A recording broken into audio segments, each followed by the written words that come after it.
Have you ever tried to force things and make things happen which perhaps they may not naturally want to happen? Well, in today's episode, I want to talk a bit about that and mac and cheese. Why not? Let's get into it.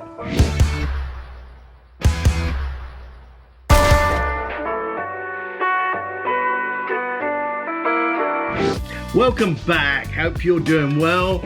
Subscribe if you haven't, just 5 more to get to that magic 200. Would really love to get there so I can spread this word, this advice, inspiration, stuff to as many people as possible. So if you know anyone who could get some value or would enjoy these videos, please share it with them. I would really appreciate it. As I said, what is... No, I didn't. Never said that at all.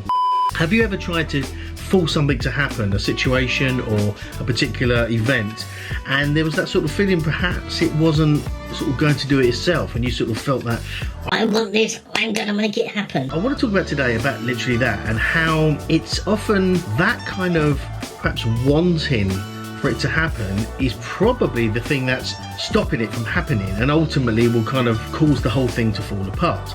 And some mac and cheese and some random zip lining. Say what? So I was with the kids and we basically went for a bit of a bike ride, which I'm not the fittest person in the world, especially if you know me, you know that's totally the truth. So we went for this tiny, but literally a tiny bike ride. There's only lots of hills, which is kind of good and bad, depends which way you're going. And then we ended up this park and they had a zip line. The only problem is it wasn't the most kind of exciting zip line, really.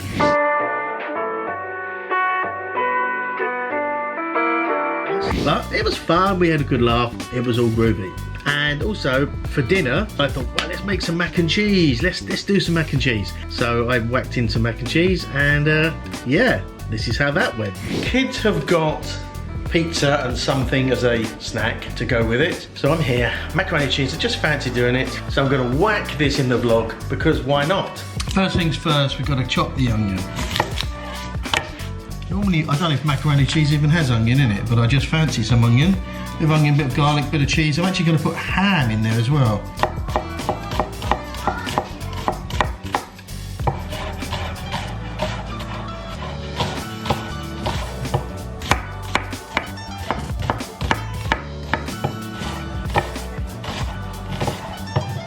A little bit of garlic.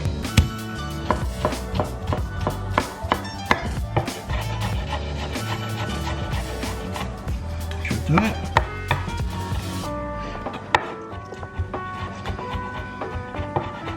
I don't like it too chunky. Stick a little bit of salt on there. With the edge of the knife, we basically just effectively mash it.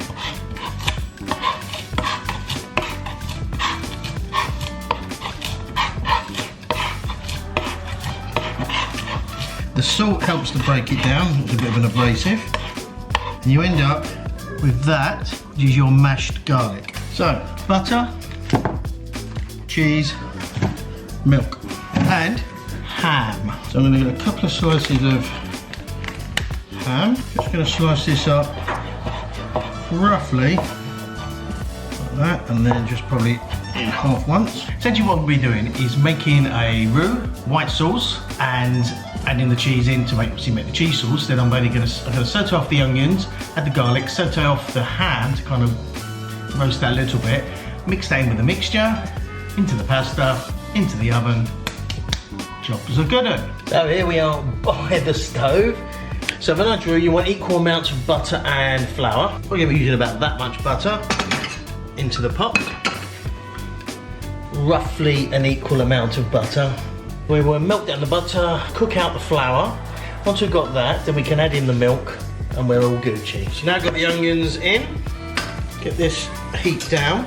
Once it's all mixed in, then we can basically keep going till the flour's cooked out. Okay, now I think we're kind of there. What I'm going to do is add in a little bit of milk. We'll take it off the heat and just incorporate that milk in. As you can see, it's kind of thick. As soon as the milk hits the roux, it thickens up immediately. So we basically add a bit more in. And if you notice, I'm doing this off of the heat. The reason is because I want the residual heat in the pan to basically add the gentle heat as opposed to the continued heat from the gas. Now we kind of got this almost like a mashed potato. Take that off the heat because that's getting much. Add a bit more milk. You kind of see we kind of got this kind of slop consistency.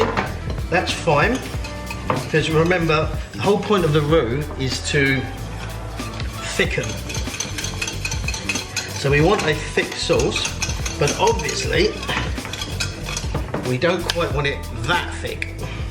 But that's because we've got so much roux in here. So we just basically add in more liquid and incorporate it in. Let's put it over like this.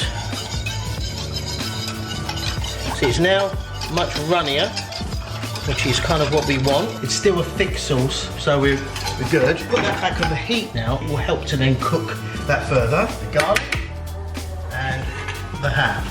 The white sauce now is all good to go. Ideally, you grate the cheese. Can't find the grater, so chop it up, chunks, back on the heat, and just let it melt in. And that can now start to melt. Obviously, if it was grated, it would melt quicker. Can't find the grater, doesn't matter. Chop it up, whack it in. Salt, black pepper. Because of the cheese, it's starting to melt, therefore the whole thing is getting a lot thicker. It's got a lot more flavour to it. It's a little bit bland. A little bit of milk in there. Just let it down slightly. I'm just going to add a little bit of that much Dijon mustard. And so you want to constantly taste and adjust the seasoning. It's on a very low heat now. You can see here, we've got that mixture. So this is basically done now. You might be able to see it there, but that's gorgeous. What we're going to do, we get the dish. Don't pre-cook the pasta before you put it in. Just put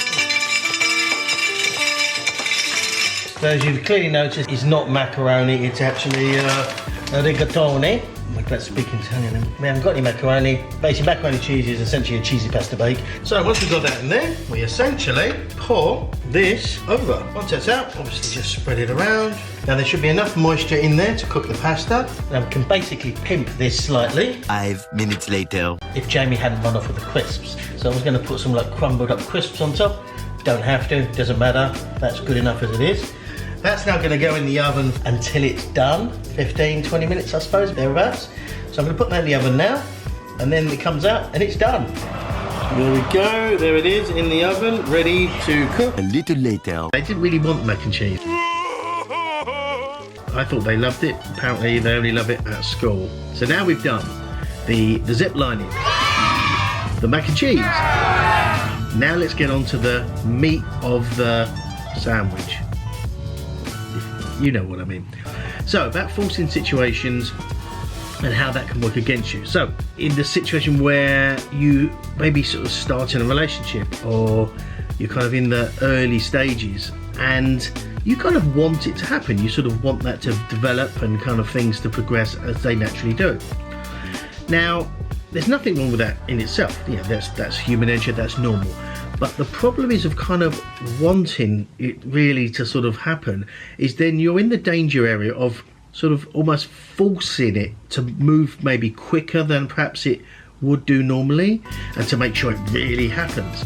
Because it's kind of going against its natural momentum, then it can kind of grate against your own values, what you're kind of wanting to do, and the other person's values, and it kind of falls apart and never really happens, and you're like, this seems so perfect. Why didn't this happen? It was ideal. it's because of that forcing the issue to kind of maybe go a bit quicker and to kind of get to the official situation that perhaps you hoped for, rather than it taking its time because their fear of, well, if it does that, it might not happen. And maybe that's the case. Maybe it wouldn't have happened, but now it definitely hasn't happened, and you've kind of almost ruined all chances of it by forcing the situation to speed up and go a bit quicker than perhaps it needed to. Situations, particularly say with a relationship and things like that, they naturally evolve, and they naturally kind of move at their own pace, depending on, you know, the people involved, etc., and depending also on the circumstances. And I think any kind of forcing the issue and trying to speed it up and going against what it naturally is doing inevitably always fails and always causes more problems than it does good things. And in the end, it might put the whole relationship or potential relationship in a place where it cannot physically work. And that's a shame, where perhaps it would have worked naturally if things had just progressed and stuff like that. And a lot of the time that comes from your own insecurity in thinking, well, If I don't kind of grab this and make this happen quickly, the other person might just wander off. but if you look at it a bit more objectively, then if that person is likely to sort of just not be interested and wander off anyway, then they're not the best person for you in this relationship. Because if you are so sort of ideally suited, it's just going to happen all Gucci. There's no kind of forcing needed, there's no sort of working at it needed. It will just naturally evolve from where it starts into a full-on, however you want to say it, relationship. It would just naturally happen because you two are so suited, you're so perfect together, and it would just naturally evolve into that. No amount of forcing will create that kind of natural bond and that natural chemistry. And so if it's not kind of going that way, any sort of external force, as it were, to try to make it happen may well make it happen, but then it's gonna sort of fall apart. Exactly the same in home business and particularly network marketing. I know there's a bit of a what the you've just jumped from relationship to network marketing, but it's exactly the same situation. If you've ever been involved in network marketing or understand it, the whole thing is you talk to people, you know, your friends, your 100 friends and family. Here's my business, would you like to get involved, etc. If you convince someone to join your business and really sort of sell it to them and convince them, or almost have to convince them to join your business, then very unlikely to stay the course, and they might stay for a couple of months and go, Well, why am I doing this? they almost join just to shut you up and just to sort of see, Stop hassling me. Okay, I'll join, I'll sign up, whatever. and then give it a couple of months, they will leave, they will quit. And that happens so often when we convince people, friends, family, or even strangers to join the business, because you shouldn't need to convince them, basically. If you present the information in a very open way, and if it's right for them, they'll join. It's the perfect thing. If it's not right for them, they won't join.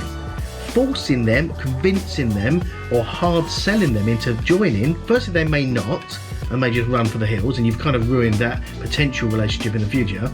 But also, if they do join, they're being for a bit and it's not for them. No, sir, I don't like it. Back to the relationship thing, exactly the same.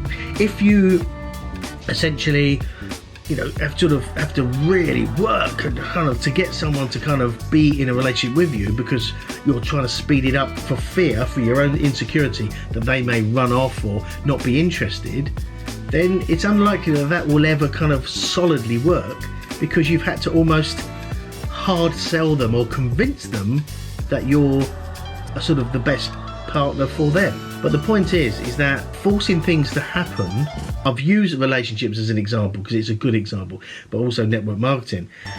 But forcing things to happen beyond perhaps the speed or intensity that they will naturally happen or happen at all will inevitably always ruin the long-term outcome. It will kill that, because it's making something happen that it wouldn't naturally happen, essentially. Making a relationship happen that wouldn't naturally work, or getting someone to join your business who wouldn't naturally or ideally should join your business. Exactly the same situation. And you can apply this to many areas in life, but yeah, it's the bottom line, it's the same. If everything's right to happen, it will happen. But even if you particularly really want it, adding some sort of pressure to that and forcing it to happen quicker or more intensely than it perhaps naturally would, it may actually make it achieve that, I believe, and through experience, it's at a long-term loss, because ultimately the whole thing is fundamentally built on pressure and force and convincing rather than an actual solid base. So I hope you got some value from this, and hope you enjoyed this video. It's said, it sort of went off at a bit of an angle that I didn't expect, but it kind of illustrates the point that I wanted to make. And as always, for the last few weeks, this whole thing is still influenced by my lovely mentor, Gemma Stone. Wingardium lasagna. That's not how you say it. Floating lasagna. Had to do that. But if you did get some value for this, as always, smash that like button so it's nice and blow. And thank you so much for everyone who has subscribed. We're up to 195 now. That is amazing. Just 5 more. 5 more. So if you do know anyone who would get enjoyment out of these videos and get some value, share and get them to subscribe. I'd really appreciate it. To hit that 200 to get more people to see this stuff. And I will say goodbye and see you guys tomorrow. Bye-bye. Thanks again for watching, guys. I really do appreciate it. If you haven't subscribed already, make sure you do so down here. And check out my other video down here. And remember, live your best life and profit from that passion. See you next time. Bye-bye.